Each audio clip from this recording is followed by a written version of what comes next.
এক যুগ পরে হাস্যোজ্জ্বল মুখে কোনো অনুষ্ঠানে উপস্থিত হলেন বেগম খালেদা জিয়া। সেনাকুঞ্জে প্রধান উপদেষ্টা ডক্টর মোহাম্মদ ইউনূসের পাশের আসনে বসে তিনি উপভোগ করলেন সশস্ত্র বাহিনী দিবসের সংবর্ধনা অনুষ্ঠান। বৃহস্পতিবার বেলা ৩টা ৫০ ঢাকা সেনানিবাসের সেনাকুঞ্জে পৌঁছান খালেদা জিয়া। গত এক যুগের মধ্যে এই প্রথম সেনাকুঞ্জে বার্ষিকী আয়োজনে এলেন সাবেক এই প্রধানমন্ত্রী। সেনাপ্রধান জেনারেল ওয়াকারুজ্জামান, নৌবাহিনীর প্রধান অ্যাডমিরাল মোহাম্মদ নাজমুল হাসান এবং বিমান বাহিনীর প্রধান air chief marshal Hasan Mahmud Khan সেনাকুঞ্জে খালেদা জিয়াকে অভ্যর্থনা জানান। গাড়ি থেকে নেমেই হুইল চেয়ারে বসে অনুষ্ঠান স্থলে যান তিনি। মিনিট পাঁচেক পর ঘটনাস্থলে পৌঁছান অনুষ্ঠানের প্রধান অতিথি অন্তর্বর্তী সরকারের প্রধান উপদেষ্টা ডক্টর মোহাম্মদ ইউনূস। ঠিক 4টায় জাতীয় সঙ্গীতের মধ্য দিয়ে সংবর্ধনা অনুষ্ঠান শুরু হয়। তারপর প্রধান উপদেষ্টা বক্তব্য দেন। বক্তব্যের শুরুতে তিনি সশস্ত্র বাহিনীর সদস্যদের অভিনন্দন জানায় এবং মুক্তিযুদ্ধে বীর শহীদদের স্মৃতির প্রতি শ্রদ্ধা জ্ঞাপন করেন। এরপর প্রধান উপদেষ্টা বলেন, শহীদ রাষ্ট্রপতি জিয়াউর রহমানের স্ত্রী বেগম খালেদা জিয়া এখানে এসেছেন।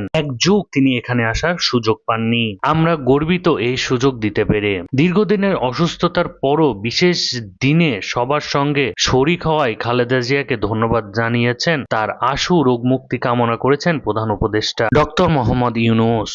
ল্যাভেন্ডার রঙের শাড়ি পরিহিত খালেদা জিয়া বসার ব্যবস্থা হয়েছিল প্রধান উপদেষ্টার পাশের আসনেই। বক্তব্য দেওয়ার পর আসনে বসে প্রধান উপদেষ্টা খালেদা জিয়ার সঙ্গে কুশল বিনিময় করেন। এ সময় তাদের হাস্যোজ্জ্বল দেখাচ্ছিল।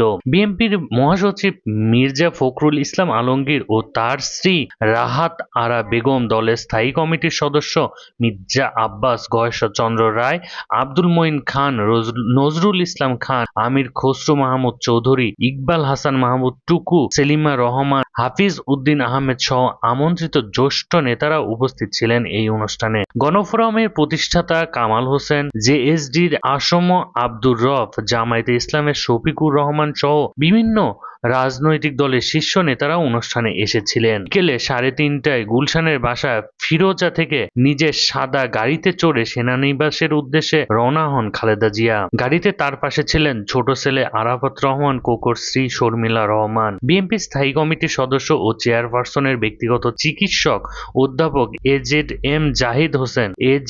এম জাহিদ হোসেনও ছিলেন গাড়িবহরে। খালেদার গাড়ির সামনে ছিল মিলিটারি পুলিশ, এমপি, পাইলটস কার, পেছনে সেনাবাহিনীর একটি অ্যাম্বুলেন্স। বিগত আওয়ামী লীগ সরকারের সময় 2018 সালে দুর্নীতি মামলায় কারাগারে যাওয়ার পর এই প্রথম কোন অনুষ্ঠানে যোগ দিলেন বিএনপির চেয়ারপারসন। 2 বছর কারাগারে থাকার পর 2020 সালের মার্চে সরকারের নির্বাহী আদেশে সাময়িক মুক্তি পান খালেদা জিয়া।